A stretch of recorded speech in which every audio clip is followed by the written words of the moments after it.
Licik, PDIP akhirnya kena karma lagi. Drama politik belum kelar guys. PDIP lagi panas banget gara-gara gelar pahlawan untuk Pak Harto. Dari awal cuma komentar, malah kebablasan ngomongnya. Ujung-ujungnya malah jadi bumerang bagi mereka sendiri. Selain itu, ada juga fakta lain yang terungkap pada akhirnya. Hal ini yang coba ditutup-tutupi oleh PDIP. Jatuhnya itu kayak pembelokan sejarah negara guys. Waduh, emang bener kayak gitu? Yuk, daripada bingung, kita bahas tuntas di sini. Tonton sampai selesai dan jangan skip videonya. Kami di sini itu dari Aliansi Rakyat Anti Hoax ya. Nah, kami datang ke sini untuk membuat laporan polisi terkait dengan pernyataan salah satu politisi dari partai PDIP ya, yaitu Ripka Ciptaning, yang menyatakan bahwa Pak Soeharto itu adalah pembunuh terkait dengan polemik pengangkatan almarhum Soeharto sebagai pahlawan nasional. Ripka Ciptaning menyatakan bahwa Soeharto itu adalah pembunuh jutaan rakyat. Nah, yang jadi pertanyaannya adalah kalau betul almarhum Soeharto itu adalah pembunuh jutaan rakyat, yang jadi pertanyaan adalah dia membunuh di mana, ya kan? Apakah ada putusan hukum atau putusan pengadilan yang menetapkan bahwa almarhum Presiden Soeharto itu melakukan pembunuhan terhadap jutaan masyarakat? Itu.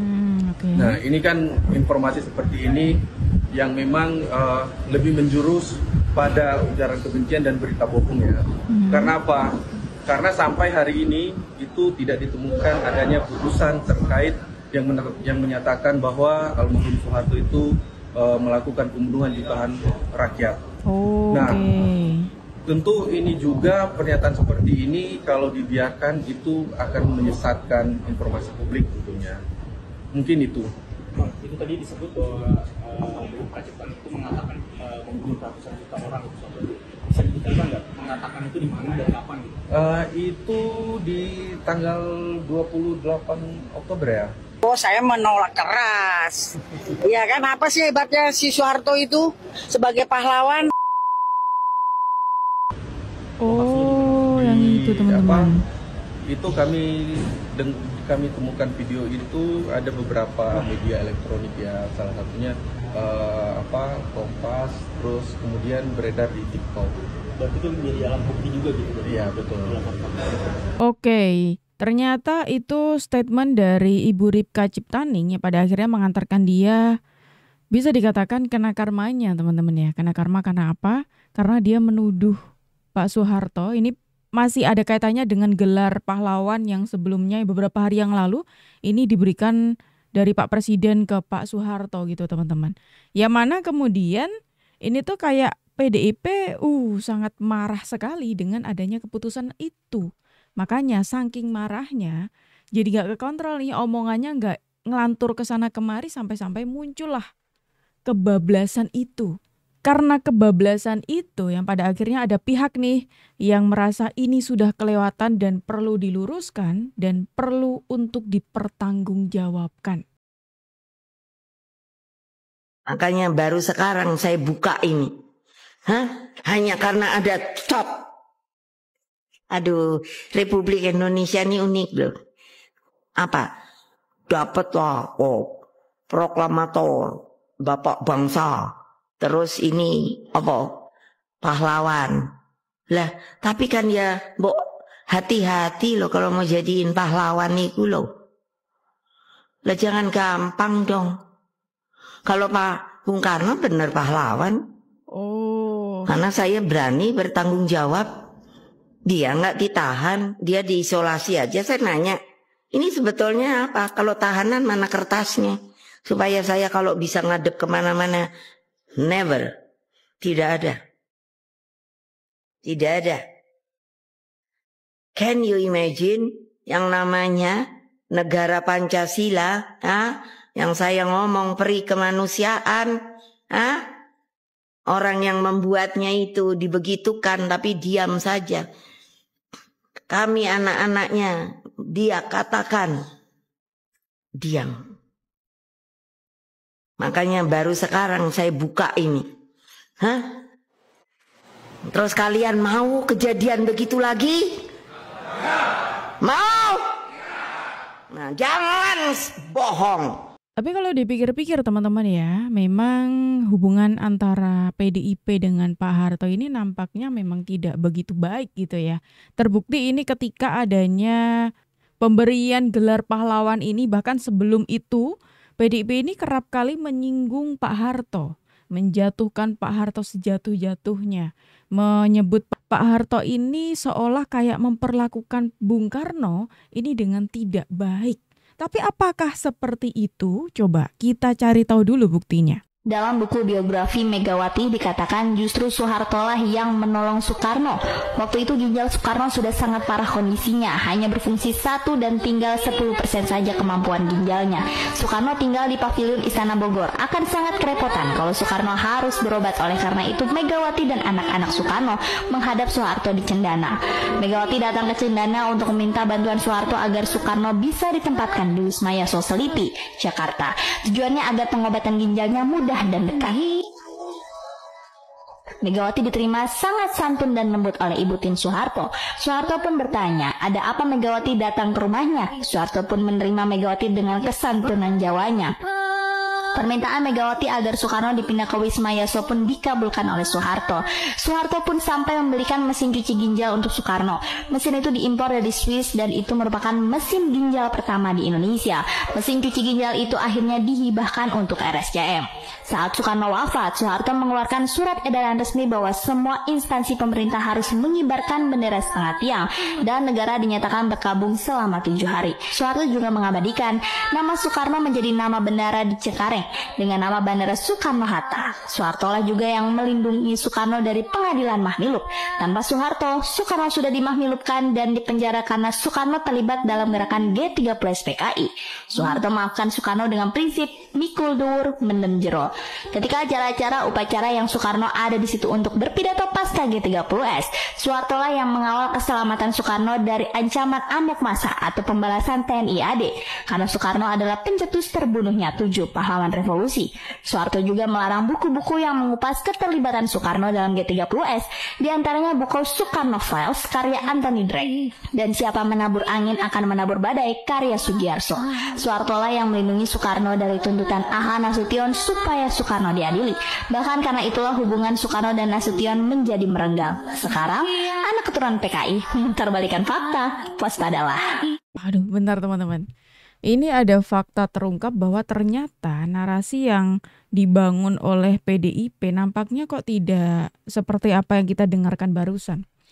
Sejauh ini PDIP terus-terusan menarasikan seolah Bung Harto alias Pak Harto itu memperlakukan Pak Karno dengan cara yang sangat-sangat tidak baik, menginjak-injak dan lain sebagainya. Seperti itulah.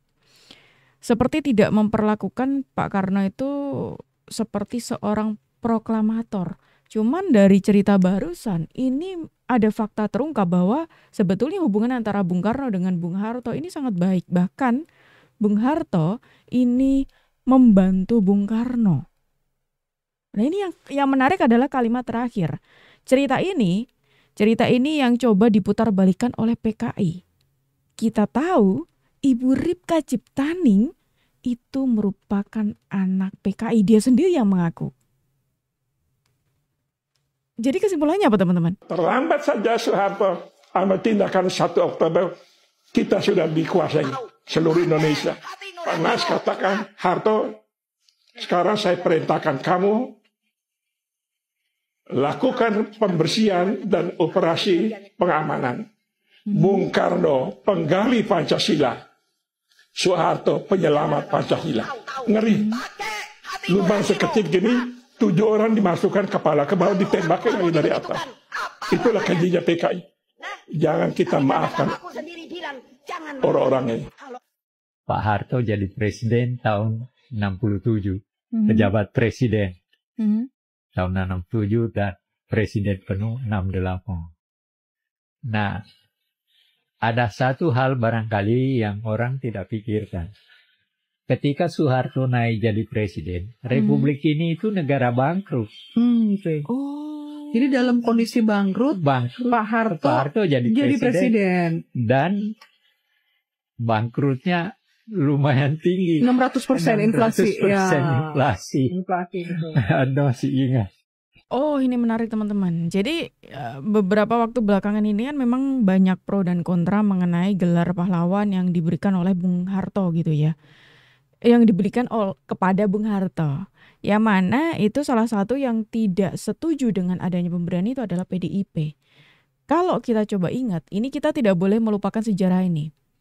Namanya pahlawan, ada sebuah kalimat yang pernah diucapkan oleh Pak Hasto Kristianto, Sekjen PDIP, katanya seperti ini. Namanya pahlawan itu harus berkorban, bukan untuk memperkaya diri sendiri dan keluarganya. Katanya seperti itu.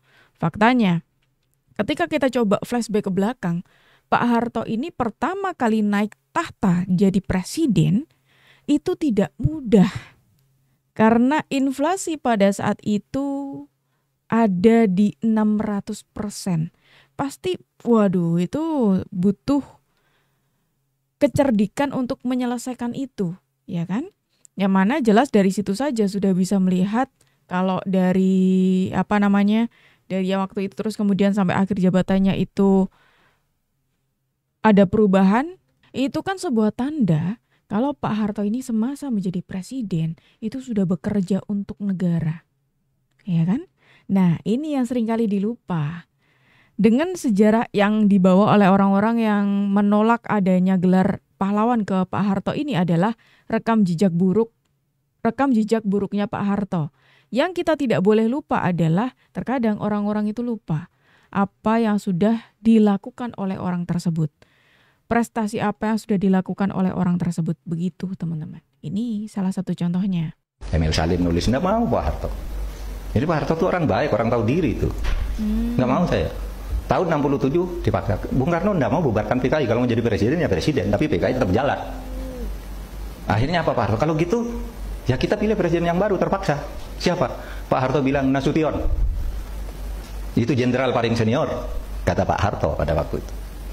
Nasution bilang, Harto, saya ini orang Batak. Orang Batak tidak bisa jadi presiden di Indonesia. Harus orang Jawa. Dan orang Jawa itu sekarang kamu. Pada waktu itu ya, itu tahun 66 loh. Sosiologinya berpikir Jawa luar Jawa. Sekarang pun kan masih orang berpikir Jawa luar Jawa ya. Kalau kampanye itu pasangan, misalnya di Papua, yang satu orang asli, wakilnya milih orang Jawa gitu. Karena orang Jawa tuh kemana-mana dan besar pada waktu itu. Pak Harto, nah kalau begitu, kata Pak Harto, saya mau jadi presiden tapi setahun saja. Jadi Pak Harto tuh tidak gila jabatan, enggak. Saya mau setahun. Oleh sebab itu TAP MPRS tahun 67 itu mengangkat Presiden Soeharto selama 1 tahun dan ditugasi untuk menyiapkan pemilu tahun 1968. Jadi Pak Harto, oke saya mau kalau menjadi presiden 1 tahun aja pejabat presiden. Tapi pergolakan politik menyebabkan nggak bisa diadakan pemilu 68. Undang-undangnya mau pakai sistem apa? Sistem distrik apa proporsional? Partainya apa saja? Apa partai tahun 55 itu ada PKI-nya, kemudian ada perorangan. Nggak selesai perdebatan setahun sehingga Pak Harto hadir ke MPR pada waktu itu ke MPRS. Saya lapor tidak bisa pemilu 68. Kemudian Pak Harto minta ya diperpanjang aja jabatan sampai tahun 73. Nah disitulah mulai Pak Harto tuh mau, tadinya nggak mau, kemudian mau. Oh, ini ada lagi nih rekam jejak dari eranya Pak Harto teman-teman yang disampaikan oleh Prof. Mahfud MD. Kira-kira gimana pendapat kalian? Silahkan tulis di kolom komentar ya. Gelar kepahlawanan Soeharto bagi kejayaan Indonesia hingga diteguhkannya menjadi negara Indonesia itu sudah sangat tepat. Seyogianya, masyarakat tidak perlu kontra. Soekarno memerdekakan Indonesia, Soeharto meneguhkan Indonesia menjadi sebuah negara. Jadi gak perlu ada yang kontra. Mungkin kalian yang lahir tahun 1990-an tidak tahu sejarah bagaimana Soeharto telah berjuang dari sebelum Indonesia dinyatakan merdeka oleh Soekarno. Jadi sudah sangat layak Soeharto mendapat gelar pahlawan Indonesia. Mbah tahu Pak Presiden Soeharto nggak? Nggak tahu dong. Kira-kira kalau dijadiin pahlawan nasional, kira-kira pantas nggak? Pantas. Kenapa Pak Soeharto? Tahu? Kira-kira Pak Soeharto pantas nggak jadi pahlawan nasional? Pantas, Pak. Kenal sama Pak Soeharto nggak? Kira-kira kalau Pak Soeharto jadi pahlawan nasional pantas atau enggak? Pantas banget. Layak nggak? Layak. Tahu Pak Presiden Soeharto nggak? Kira-kira kalau jadi pahlawan nasional layak atau enggak? Karena dia kan sebelum dia aja jadi presiden itu udah termasuk pahlawan kan dia. Udah pahlawan, pembela negara kita. Sampai dia menjadi presiden pun juga bagus kok dia mah. Ya. Tentara. Tuh lagian udah jadi presiden, aman. Jadi pantas ya jadi pahlawan ya? Pantas banget, Pak. Oke, ini ada potret tanggapan dari rakyat Indonesia teman-teman di tengah pro dan kontranya gelar pahlawan yang barusan diberikan dari yang barusan diberikan Pak Presiden untuk Pak Harto, teman-teman ya. Ini masyarakat memberikan tanggapan kalau gelar tersebut itu layak diberikan kepada Bung Harto. Pertama pastinya karena beliau ini mantan presiden. Kedua karena ya apa yang sudah beliau lakukan untuk Indonesia, prestasi-prestasinya kayak pembangunan dan lain sebagainya seperti itu. Anak terbentuk daripada sikap orang tua, daripada didikan orang tua. Kau salah didik, salah bersikap di rumah, maka dia hanya peniru. Kita nggak boleh ngomong keluar. Ada banyak yang waktu itu mau menginterview dari luar negeri. Hafal kejadiannya Bung Karno. Kita semua tutup mulut demi Republik ini. Tahu? Jangan asal ngomong tahu. Pakai hati nuranimu. Kalau orang tuamu dibegitukan, apa rasanya? Yang pro dan kontra itu wajar-wajar saja. Penting kan kita melihat apa yang telah dilakukan oleh bapak saya dari sejak muda sampai beliau wafat, itu semua perjuangannya untuk bangsa dan negara dan masyarakat Indonesia.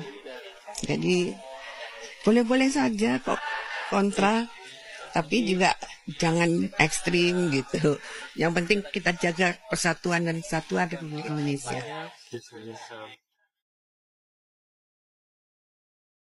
Bapaknya sama-sama pernah jadi presiden, bapaknya sama-sama pejuang kemerdekaan, tapi kok yang satu outputnya nyeleneh, padahal katanya anak adalah cerminan orang tua. Kalian aja deh coba yang komentar. Menurut kalian gimana nih teman-teman? Ya kan apa sih hebatnya si Soeharto itu sebagai pahlawan hanya bisa Hebatnya Pak Harto, dia bapak pembangunan, dia yang memberantas PKI, dia yang tidak pernah memberi panggung kepada keturunan PKI di Indonesia. Dia adalah bapak pembangunan sejati. Listrik masuk desa, ABRI masuk desa, swasembada pangan, koran masuk desa, jalan-jalan semua dibuka untuk pembangunan. Lah, di situ anak PKI. Zaman Pak Harto mana bisa ngomong kayak begini. Anda sudah berbuat apa? Yang ada jenderal-jenderal kita, rakyat kita mati dibunuh sama PKI. Ya, Pak Harto yang memberantas PKI. Paham. Anak PKI sekarang waduh berkoarnya hebat. Ngeri kali Oke, ini adalah respon dari netizen teman-teman atas statementnya Ibu Ripka Ciptaning. Lagi-lagi Ibu Ripka ini nampak sekali ketidaksukaannya dari sebenarnya bukan Ibu Ripka aja teman-teman. Hampir seluruh kader PDIP itu menolak keras, menentang keras adanya gelar pahlawan yang diberikan kepada Bung Harto. Seperti itu. Padahal kalau kita coba mengingat, ini bukan kali pertama Pak Harto itu diusulkan, karena ini kan sudah dikasih gitu ya. Sebelumnya 3 kali Pak Harto itu diusulkan namanya untuk diberi gelar pahlawan. Cuma di kali ketiga ini baru berhasil, sebelum-sebelumnya ditolak teman-teman. Jadi bukan kali pertama, dan kali ini nampak ketidaksukaannya PDIP itu sangat-sangat tidak suka gitu loh. Sampai-sampai Ibu Ripka itu nyeletuk, apa sih hebatnya dari orang itu, yang kemudian ditanggapi lah sama netizen nih. Sederet bukti hebatnya Pak Harto, yang mana dari sederet bukti ini itu menjadikan Pak Harto itu layak jika diberikan gelar pahlawan seperti itu, teman-teman. Nah, kalau menurut kalian kira-kira gimana nih? Langsung aja tulis pendapat kalian di kolom komentar. Dan sebelum meninggalkan konten ini, video ini, aku mau ngingetin kalian jangan lupa di-subscribe dulu, dicek cengkling loncengnya supaya kalian tidak ketinggalan info terbaru dari kita. Aku Jup pamit undur diri, sampai jumpa.